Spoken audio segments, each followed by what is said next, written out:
Hi, welcome to the TPCC Tourism Panel on Climate Change Beyond the Horizons channel. I'm Geoff Lipman, one of the executive board of TPCC, along with Professors Daniel Scott and Susan Becken. TPCC was incubated in the Sustainable Tourism Global Center in Saudi Arabia as an independent group of more than 60 tourism and climate science experts to act as a kind of IPCC for the sector. We concluded our first global stocktake in the sidelines of COP28 last year. We've also commissioned what we call horizon papers on critical climate-related issues for the tourism sector from recognized experts in specific areas.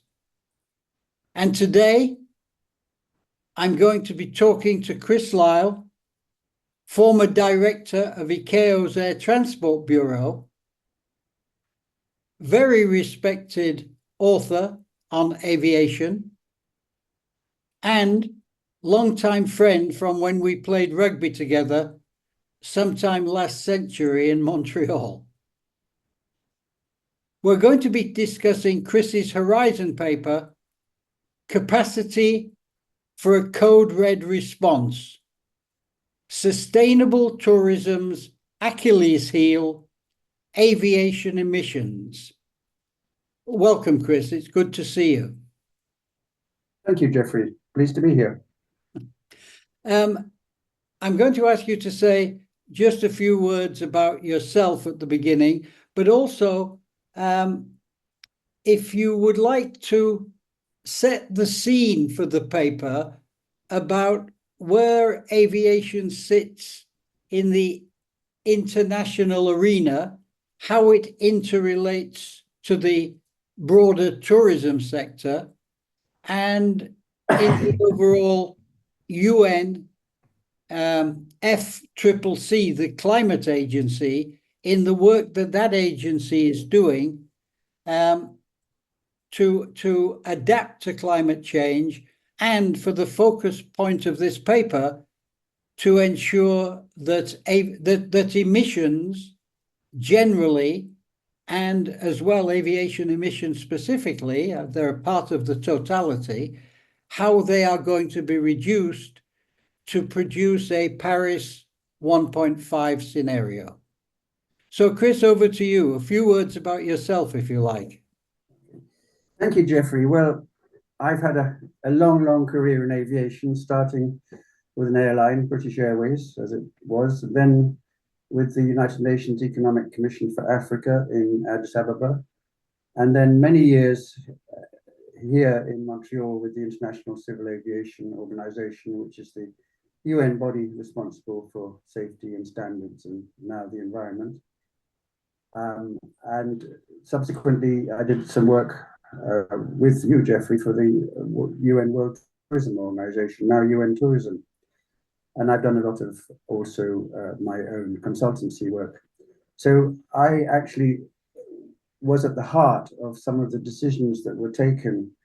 For example, in 1997, the UNFCCC decided through its Kyoto Convention that it would outsource international aviation emissions and international shipping emissions to the International Civil Aviation Organization and the International Maritime Organization, respectively, because they found it too difficult because of the way aviation went across borders and over high seas. So I've been involved with the environmental side of that, the climate change side, since that time. And now the UNFCCC, after the Paris Agreement and looking at present scientific consensus, it says that the global greenhouse emissions should peak by next year, 2025, and be halved by 2030 over 2019 levels, with an aim of climate neutrality. Now, the they still remain, responsibility for international aviation emissions still lie within UNFCCC, but they are expected, and they are expected to meet those same goals, i.e. Carbon neutrality half by 2019, 2019 by 2030, etc. And they are now, to some extent, accepted by the industry, these goals for international aviation. At the moment, international aviation... Can I just stop you there?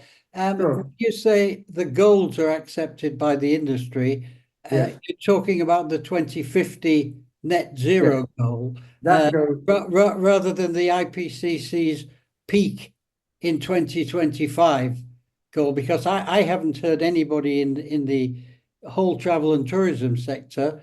I've been bleating on about this, but I don't think there's many other people who have actually even picked up that quite tough deadline. yeah, I would say they are on board for 2050, although the last IATA annual general meeting at the Airline Association general meeting last month, there were some questions even about whether they could make the net zero 2050 goal. They are, many airlines are supportive of the 2030 goal, particularly using what they call sustainable aviation fuels. But I would agree that they're not looking at the 2025 goal in any detail. And that's something that both you and I have been trying to alert people to.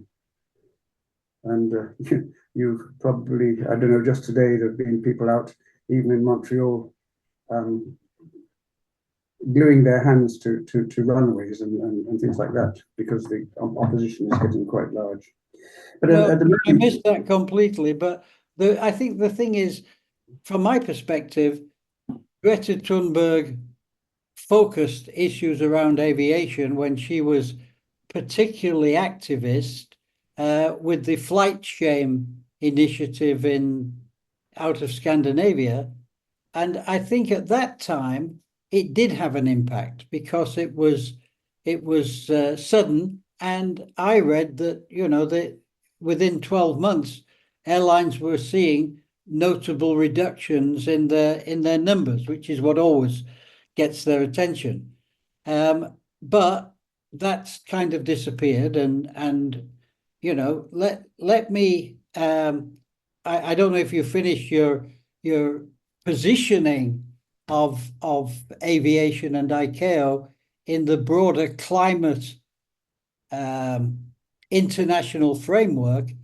There was one point that I wanted to come back to you on, and about ICAO particularly. Do you feel that when the UNFCCC outsourced, as you put it so delicately, work on aviation to ICAO, it was largely because ICAO had been going since the 1940s, and the UNFCCC was a relatively post-1992 creation of the Rio Earth Summit, and Maurice Strong was very active in setting that whole thing up. Do you think that they really more or less, they didn't want to have a jurisdictional fight on the issue, and it was very convenient to outsource it to ICAO? I think it was just what happened at the particular meeting in Kyoto, because there were about 7 different options for applying international aviation on the table there at the end of the meeting, and they just ran out of time.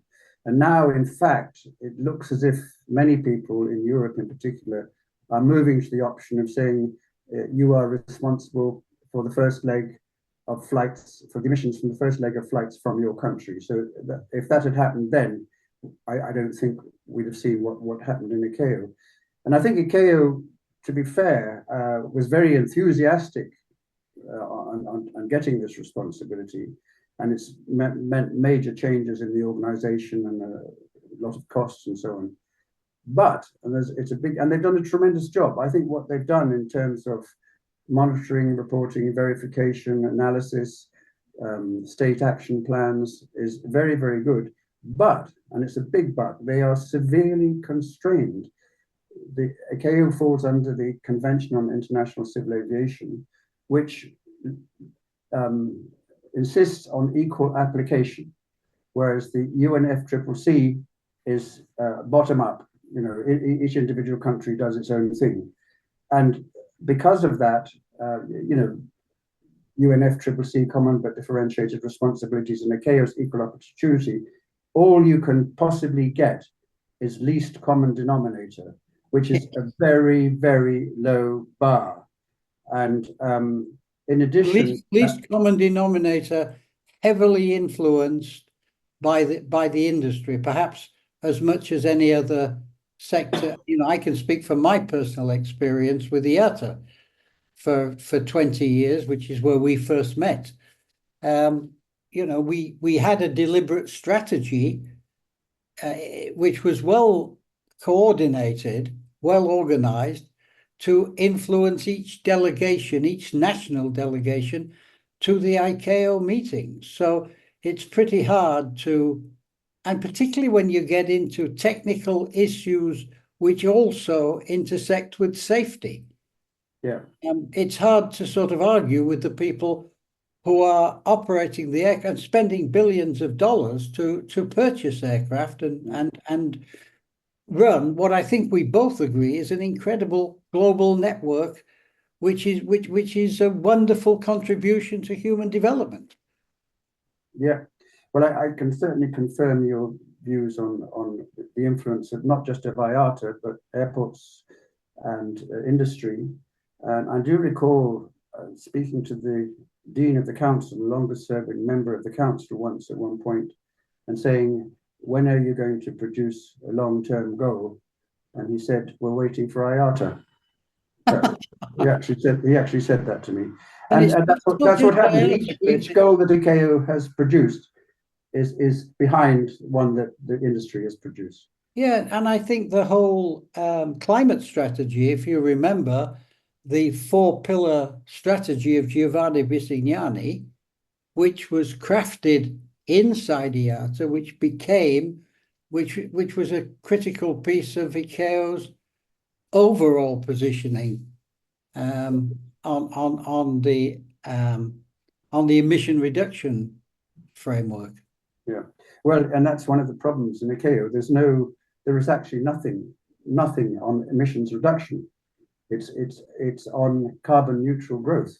The whole basis of the long term and any economic offsetting is all based on that. And while in fact you are getting reductions per capita and per aircraft and per aircraft seat each year because of growth, you're not. You know, aviation's emissions grew in the 20 years to 2019, doubled. Now, it then, of course, stopped with COVID, but it's a bit back above that. And at the moment, the expectation is that it will double again in the next 20 years, unless something radical is done. And that is a serious concern. And I think you probably have this figure better than me, but I've read that by 2050, aviation, which represented, when we did that work in UNWTO, when I was in UNWTO, and we had our Davos event in 2007, 2008, the first climate conference, the study then suggested that tourism was 5% of overall global emissions, and that aviation was maybe 2% out of that 5% maximum. Nobody could be very specific, but they were the kind of figures. I've read recently, I think from our friend, is it Don Rutherford? Dan Rutherford. I've read somewhere that on current projections, aviation will represent 20% of global emissions by 2050. I mean, is that a figure which resonates with you? Yes, it is. At the moment, it's about 2.5% of carbon dioxide. And if you include non-CO2, it's somewhere between 3.5% and 4%. If you include contrails, the lines you see behind the aircraft, the water vapor, about which there is still some uncertainty, but increasing certainty. It's even larger than that. And I mean, I think the figures hold true from those 2008 studies on the tourism. One of the problems in the tourism field is it's treated tends to be treated in a silo separate from aviation, and that in fact 40% of the emissions, the GHG emissions from tourism, are from the aviation component. And if it's international tourism, it's 60%. And if it's places, you know, like Seychelles, remote islands, it's as high as 90%. So whatever you can do, and good stuff is going on in the tourism side on solar panels and water filters and laundries, etc. You mentioned it's the Achilles heel. It's actually the elephant in the room, I believe. And what I would very much like to see is much more integration of tourism and aviation policy as regards the future. And how do you see that, the integration of the policy at a national level, internationally through what is now called UNTO, former UNWTO, and ICAO, at the industry level, a bit of all? I can see it happening at a European level, but otherwise I can only see it as individual countries. I don't see any global situation coming up. There's too much differential. Even at the last ICAO assembly last year, you know, you had China and Russia placing major reservations on the work on the grounds that ICAO wasn't really the responsible agency to deal with this. So I can't. And UN Tourism Organization seems to me did a lot in your day, way back in 2007, 2008 on climate change. It doesn't seem to be very active right now. There is a paper agreement between them and ICAO, but I haven't seen anything come out of it. But if you step back from it a little bit and just, you know, top line view, what's wrong with aviation's climate strategy? Well, it will not achieve either the goals of the UNFCCC or most of the Sustainable Development Goals. ICAO and IATA now extraordinarily are saying that 13 of the 17 Sustainable Development Goals are pushed or supported through aviation. And if you look at it in detail, it's quite questionable that be the case. So I think I think that's propaganda. Yeah. My observation. I mean, because aviation and tourism kind of touch almost everything, it's easy to say, well, we are involved in, I mean, life underwater. I mean, how are they involved in life underwater? Well, we have cruises, you know, and cruises, but you know, it's just clever language. And I think, you know, when I see how the climate scientists work and how deep the, you know, people who are doing earth in sort of earth science areas, and compare that to what the alphabet organizations are doing in aviation and tourism, I don't think it's serious at that level. And as for the IATA position, which is of course organized now through the Air Transport Action Group, which not just has IATA but brings all of the suppliers, the aircraft manufacturers, the engine manufacturers, the fossil fuel companies, and the tourism organizations together. They get a consolidated position. They hire top-class markets and PR people, and they produce a wonderful story about how we're going to offset our emissions, or how we're going to cover everything with sustainable aviation fuel, as you mentioned. And the reality is that's not going to change, in my view, one essence of this climb in emissions. And then to make it worse, when you get on an aeroplane, the marketing people have got hold of this. And when you're booking your ticket, right at the end, somewhere in between, do you want to sit next to the person you're traveling with? Pay 10 euros here. Do you want insurance? Pay 10 euros here. There's another box that says, do you want the sustainable aviation fuel option? As if that tick's going to change what's in the aircraft. I mean, to me, it's not a serious issue to a global code red climate crisis. You are getting some things like that. Google Flights now, if you try and book on Google Flights, it does say this flight uses X% less emissions than the other one. But it probably doesn't change your choice of flight, because the non-stop flights, by definition, which is the ones you like, would be cheaper.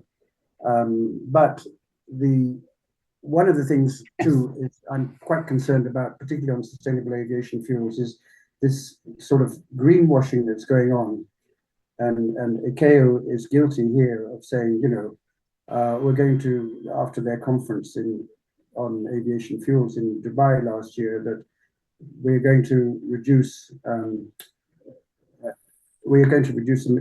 emissions through SAF by 5% by 2030. But if you read the language, it is carbon intensity which will be reduced, i.e. the amount per aircraft or per passenger will be reduced. But of course, with the growth, there's going to be a massive increase. But now, every time I read about that carbon intensity, the word intensity disappears, and even in academic circles where people should be thinking a bit more carefully.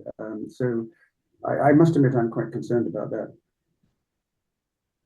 Yeah, I am too. I think at the moment it's less than 1% of the available fuel is SAF, and even on the best projections, it's going to be 50 or 60%.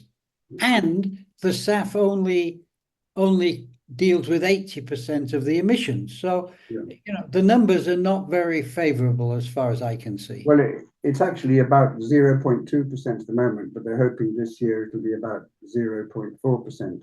But I mean, the problem is with SAF, if you use SAF from biofuels, you have all sorts of full life cycle issues that are out there, competing with land where food is being grown and so on. The only really feasible ones are waste, forest waste, human waste, and cooking oil, of which there is nowhere near, we're talking a tiny percentage of the total. What is more hopeful is what they call e-fuels, or power to liquid, which are synthetic fuels. And they are very good because they produce no emissions, or just water vapor, in fact, is the only thing they produce. They're extremely good, but again, they require an awful lot of energy to create. They use a lot of green hydrogen, and green hydrogen is being competed for by people, many industries all over the world. And the cost, it will never come down. It's going to be at least 3 to 6 times present aviation fuel, which may work. I mean, you could feed that into the cycle, I suppose. But I don't think, and if IATA did a study of 14 different pathways that are being studied to get to the net zero 2050, and in all of them, SAF was the dominant figure, but they varied from 20% SAF to 70% SAF. So nobody's got a clear view of which way it's going. So I think, all of those studies probably had a large amount of offset to take up the remainder. That's the whole essence of ICAO's CORSIA system, I think. Yeah, well, offsetting, is I think, to be fair, I think there's a move away from offsetting right now. We'll see what happens at the next Achille assembly, but offsetting, and I'm not a fan either of carbon capture and storage. If you capture it and then use it, CCUS it's called, carbon capture usage and storage, then it can be of some benefit. But they're putting this stuff into lands where there was fracking, and you say to yourself, well, hold on a minute, what's this going to do to the fracking? On the technology side, I think things are happening, particularly on electric at short haul, and I think that will be successful. And they'll move away from batteries, which are very, very short distance, to hydrogen electric and so on. But that is not, it's the long haul. 500 kilometers? Yeah, it's the long haul that's the problem.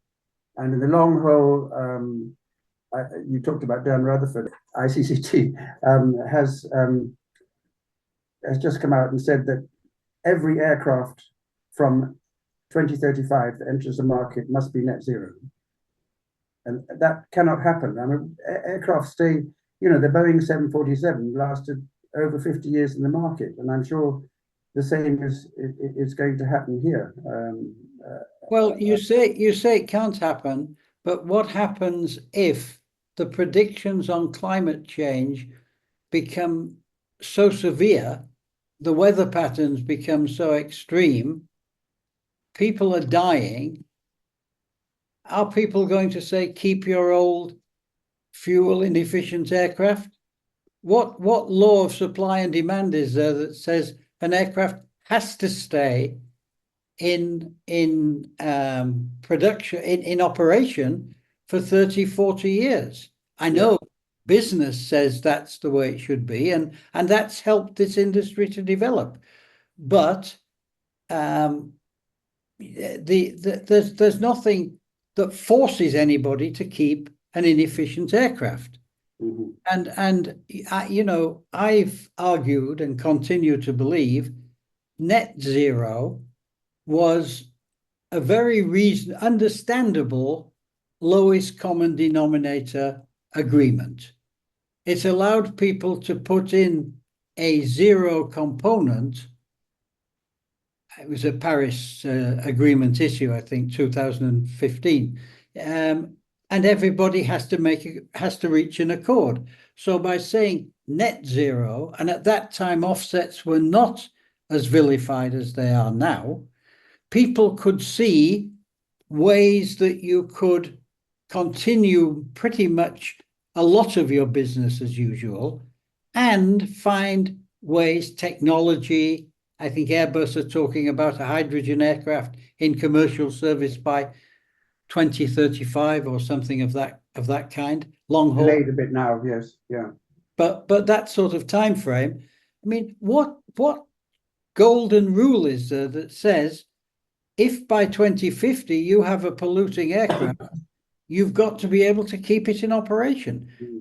Is there not, in your mind, a possibility that as the situation evolves, and everything that I read in the science, I'm not a scientist, but everything I read tells me there's nothing there that's going to make it get better.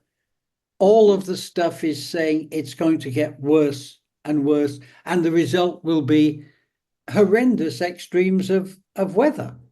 People dying of heat in places which have been traditional, favorable places to go. When that starts to happen very seriously, don't you think somebody's going to turn around and say, hey, you've got to stop flying those aircraft? Well, I think that it's very difficult for the general public to say, oh, you must stop flying a four-engine narrow body or something. This is where I believe that we are moving towards demand management. Demand management is going to come into play. And I promised you could talk about demand. Well, I was wondering whether we were going to run out of time. No. I think this is a good moment for you to talk about. Because it's tell us what it is, first of all. What is demand management? Demand management is controlling the volume of demand for passenger or freight aviation to the extent that you're cutting the related emissions. So it means, and you've seen a bit of this. You've got it in Singapore's doing it. France has this thing about, any way you can get to by train in 2.5 hours, no flights, and the big one that's doing a lot of work now is Amsterdam Schiphol and the Dutch government, and they're doing some interesting things. I mean, they're actually, one of their proposals was to limit the amount of fuel provided to the airports. I found that quite a tricky one to myself, but it is strictly. Just stick on that, Amsterdam. Yeah.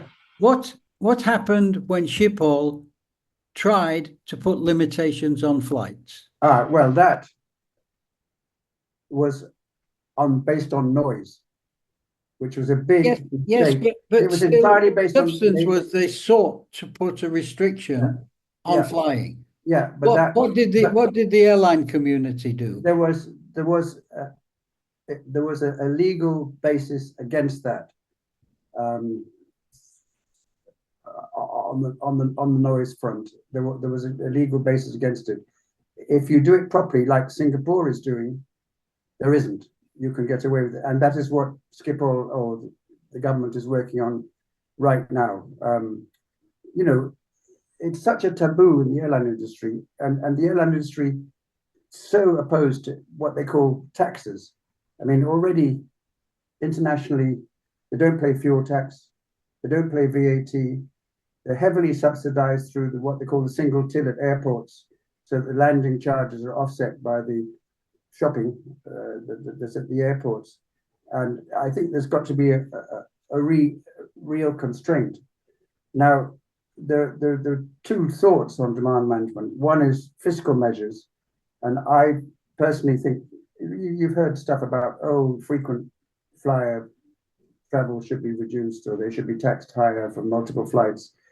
But partly because of the way that aviation is governed economically through 3,000 bilateral and a number of regional agreements, I think they won't work. There's all sorts of, legal ethics issues, ethical issues, and therefore the approach, in my mind, has to be actually capping. And you don't cap flights, which is what Schiphol, they were going to Schiphol. You cap the emissions.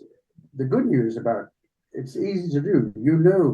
We now know every flight in the world, every commercial aircraft flight in the world, what emissions, carbon dioxide at least, emissions it is producing. And from that, you've got it, not just ICAO has it, which is wonderful because it's a government source. Travelist has it. Google Flights has it. So what you need to do is cap the emissions per se, and that's direct. It's not, if you put a tax on something. You would do that by airline or by country? By airport. Airport. By airport. And airports, I think, are focal here, by airport, because at the moment, when you look at an airport emissions, they include, sometimes they include scope 3 or scope 1. They're publicly, ACI have been leaders in this area, but they don't include aircraft. That's right. It's like I have a big shed, half of which is police force to get through security.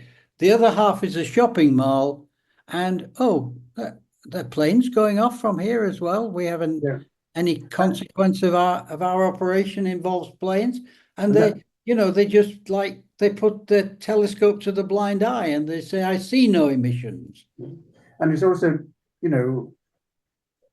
what is wrong at the moment is the distinction between domestic and international, because all that stuff, the largest single source of CO2 emissions in the United Kingdom is Heathrow Airport. And it's because of all the business, all the stuff that's going on in the surrounding area. And of course, under the present process, none of that gets allocated to international. International is 70% of the operations, but none of it gets. It all goes to the domestic side, and I think that is something that needs a serious look at. I would like to see, you know, a group of wise people or a think tank or something to look into this further. And I do believe that that is a route that has to be thought about, and it's Well, not. I share your view on this. I'm not sure that you've got the right language. Mhm. I remember the whole discussion on capacity management for tourism destinations, which has been a hot subject for many years. And then there was a reporter for the New York Times, and I remember it was back in the 2010, something like that. She did an article on this, and she needed something for a headline, and she called it over tourism. The people who clipped the headlines didn't like capacity management by destinations. They called it over tourism. And increasingly, that word has become, you know, almost part of the, well, it is part of the lexicon now of tourism. And I think you need to find something else beyond demand management, which captures, you know, the code red climate crisis issue and why action has to be taken around this. And obviously, at some stage, the big organizations which are managing this process, IATA, Air Transport Action Group, ICAO, to a lesser extent UNTO, they have to come to get round this idea.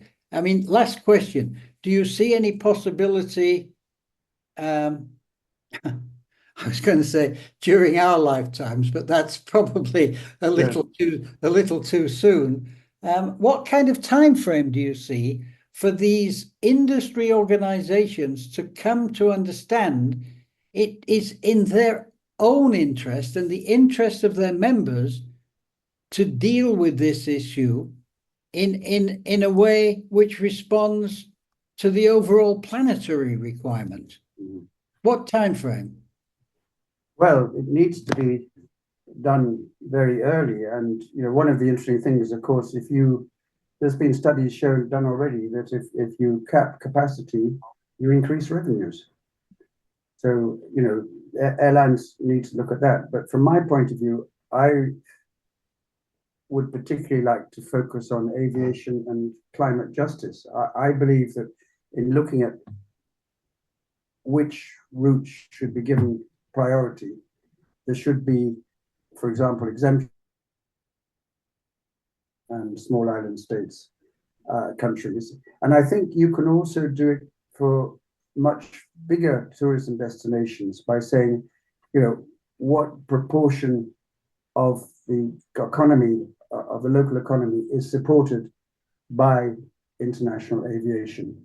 And that can be done. And if you've got a country like Jamaica, obviously it's a very high proportion, and it would be given. Well, all of the LDCs and SITs, the least developing countries and the small island developing states, and they have quite a strong, growing role in climate discussions in the United Nations. Absolutely. And maybe, and you know, you're talking music to my ears, because at Sunex we've made our whole raison d'etre about climate justice. We train young people from those kind of countries. We put chapters in them. We try to get their tourism activity inside the country to be focused on having a behavioral change for climate. Because at the end of the day, it's going to be at the coal face where this matters. That the great tourism bonanza won't be a bonanza if you're being hit by a hurricane every month.